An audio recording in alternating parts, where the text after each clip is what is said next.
ஐயா சரணம், வைகுண்டா சரணம். சாட்டு நீட்டலை தன்னை நாக்கு முக்கோடியாமல் தாக்கி எழுத சொன்னேன் சிவனி ஐயா.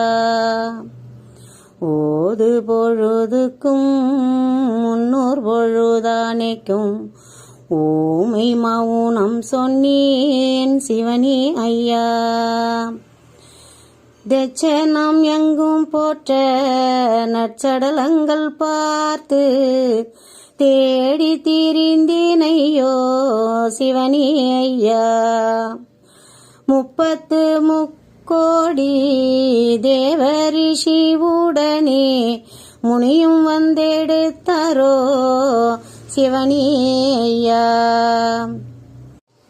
மாமுனி தாயுடனே வழியே நடந்து வர மலர் மாறி பெய்ததுண்டோ சிவனி ஐயா. திருச்சம்பதியில் புக்கு தீர்த்தங்கரையில் செல்ல திரை வந்திழுத்ததையோ சிவனி ஐயா. அலைவாய்க்காரையிருந்து தலைமேலே கைய வைத்து அம்மை அழுததை என்ன சொல்வேன் சிவனி ஐயா.